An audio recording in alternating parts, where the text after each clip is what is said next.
pelakunya, para pengurusnya. Jadi nanti setelah kita akan serahkan panggilan klarifikasi tersebut terkait dengan aktivitas Khilafatul Muslimin, nanti kita juga akan menurunkan pelan Khilafatul Muslimin itu, Bu. Nanti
kepulauan yang banyak sekali penduduknya, yang beragama macam-macam, dan nanti kalau pendidikan salah satu agama itu nanti menimbulkan perpecahan. Ini sistem mempersatukan umat kan tidak usah, karena otaknya mau kuasa terus, bukan soal berkuasa. Kalau negara itu apa kata rakyat? Kalau rakyatnya mau bilang besok pagi ini Indonesia ini kita namain negara monyet, jadi negara monyet. Iya, negara itu sama rakyat kan.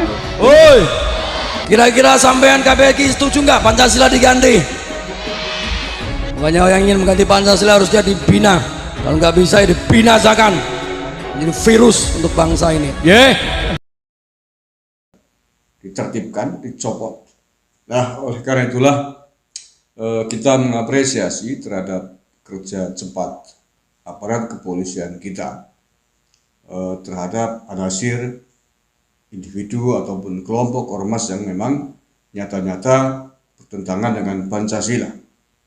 Kita apresiasi sekali lagi terhadap aparat kepolisian kita yang bekerja cepat. Tetapi perlu diingat Pak Polisi dan seluruh aparat instansi terkait yang menangani bahaya kelompok-kelompok radikal, kelompok-kelompok intoleran di tanah air ini, bahwa sesungguhnya yang jauh lebih berbahaya adalah orangnya, pelakunya, para pengurusnya.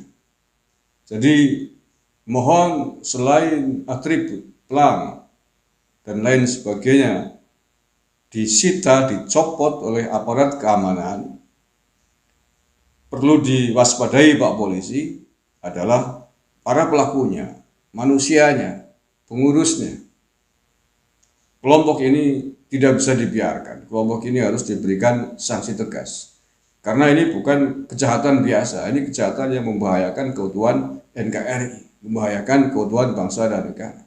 Jangan sampai hanya menggulung atributnya, hanya mencopot pelangnya, tetapi para pelakunya dibiarkan begitu saja tanpa ada sanksi yang tegas. Kalau peristiwanya seperti itu, maka hampir tidak ada ubahnya dengan ketika negara mengatasi ormas terlarang Hizbut Tahrir Indonesia. Mereka memang sudah dibubarkan ormasnya, dilarang ormasnya. Akan tetapi para pengurusnya, para pentolanya dibiarkan, tidak ada sanksi hukum yang tegas. Sehingga yang terjadi sampai hari ini, sampai sekarang ini, mereka masih terus mengkoar-koarkan khilafah, bahkan menawarkan apa yang disebut dengan proposal khilafah. Begitu juga ini Khilafatul Muslimin dari faksi yang berbeda. Kalau para pengurusnya tidak diberikan sanksi yang tegas, maka yang terjadi saya kira juga akan sama seperti pendahulunya yang sudah dilarang. Nah, oleh karena itulah, selain kita berterima kasih atas gerak cepat aparat kepolisian kita menangani kelompok Khilafatul Muslimin ini, kita juga meminta agar ketegasan yang sama diberlakukan kepada para pengurusnya. Tidak hanya para pengurus Khilafatul Muslimin, tetapi juga para pengurus ormas yang sudah dilarang sebelumnya. Ini penting demi menjamin keamanan bangsa dan negara ini, demi menjamin keutuhan NKRI ini, apalagi ini menjelang pemilu, menjelang pilpres, ketika mereka masih khilafah ini bukan ancaman bagi NKRI. Semoga aparat mendengar dan termasuk Presiden hari ini Pak Jokowi mendengar. Kita jelaskan kepada orang itu bahwasanya khilafah ini adalah bersatu dalam satu wadah. Ini jahilun fil ardi khalifah. Karena dia sudah menolak khilafah, maka akan kembali terulang bentrok, demo, makar. Demi Allah, rebut negara ini. Wallahi, demi Allah, saya siap sedia mendengar dan taat ulil amri saya. Allahu Akbar, Allahu Akbar, Allahu Akbar, Allahu Akbar, Allahu Akbar, Allahu Akbar. Ya, supaya lebih jelas, ini kan sudah jelas memang, tapi supaya lebih jelas bahwa mereka itu, apalagi Abdul Qadir Hasan Baraza, ketika ngomong di Kompas TV malam, itu dia hanya berkamuflase. Tujuannya mereka ingin merebut negara ini, jelas.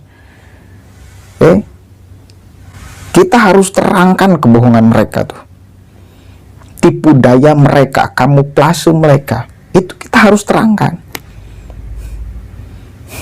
Karena ada banyak sekali orang yang tidak bisa hanya percaya satu data. Terus menerus kita harus terangkan ini. Masih dibiarkan bebas, pasti akan terus mengaruh biru, membuat kekacauan-kekacauan untuk memusuhi bangsa dan negaranya. Karena bagi mereka memang sistem demokrasi ini, pemilu ini dianggap sistem yang kafir, sistem yang tidak sesuai dengan syariat mereka. Mereka menginginkan khilafah Islamiyah, pemimpin atau sistem kepemimpinan dalam Islam. Sudah jelas mereka keinginan itu. Sehingga pasti akan selalu membuat keresahan, akan selalu membuat kekacauan, kegaduhan di Republik ini ketika mereka masih dibiarkan.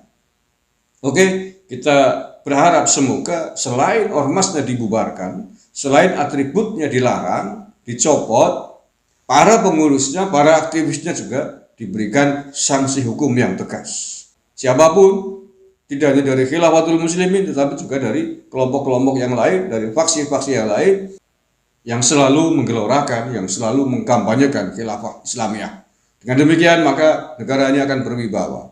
Garuda Pancasila akan tetap tegar, akan tetap kokoh, menjadi kebanggaan kita semuanya.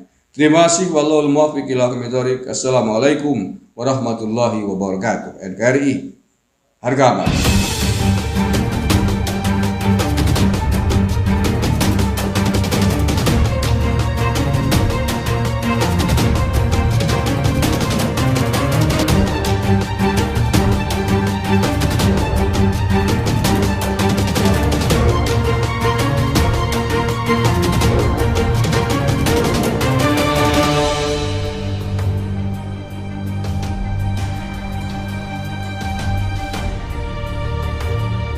Sekarang saya kasih tahu informasi bahwa saya sudah umumkan kepada pemerintah dan kepada umat warga khilafah, awas siapa yang menentang Pancasila dan dasar siap masuk neraka. Terus Anda pernah bisa membayangkan itu?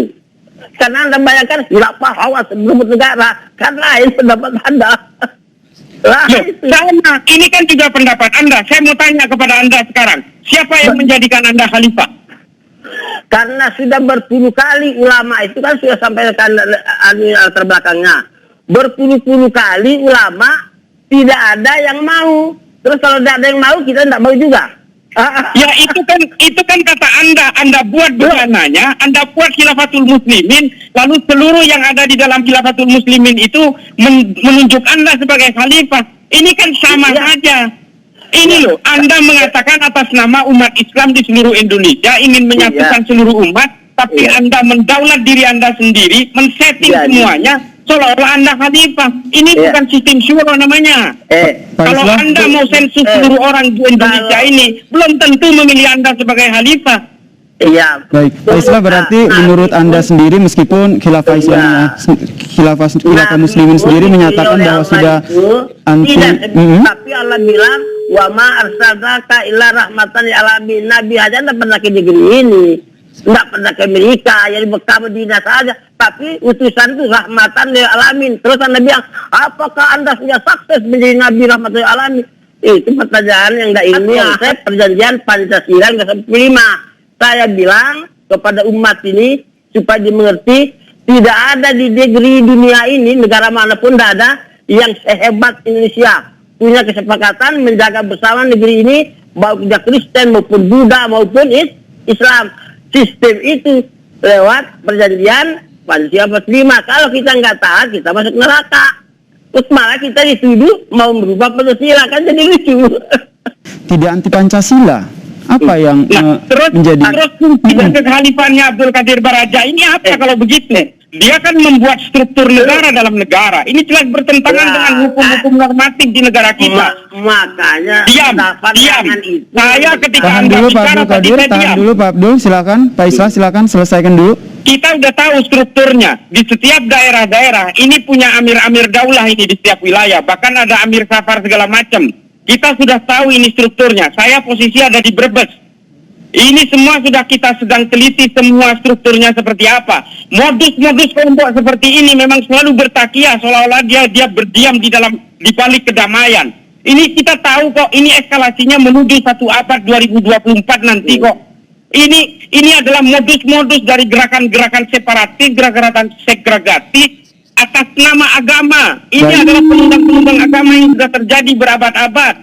Ini temuan yang Anda temukan ya? Saya harus mengatakan faktanya seperti itu. Fakta yang Anda temukan. Ini menjadikan dirinya khalifah, menjadi pemimpin. Dia ini ingin menjadi pemimpin tandingan di dalam negara. Yang dihitung rakyat Jakarta kita semakin kuat. Dengan 1000 orang lebih kita bisa hadir dan kokoh. Dan kita semakin semangat di wilayah kita, di kemasukan kita, di umur pura kita, datang berkunjung bersaudara untuk menguatkan agar kita ini kokoh dalam persatuan. Dan kita jangan segan-segan untuk selalu menyampaikan kekhalifahan Islam. Bayangkan seusia khalifah 80 tahun hari ini keliling ke timur, keliling ke barat, keliling ke Indonesia, masih kuat. Kita hari ini yang masih muda ini malas berinfak, malas taklim, malas bersilaturahmi. Maka anak sebagai amir wilayah Bekasi Raya mengajak kepada diri anak, bangkit, tunggu waktu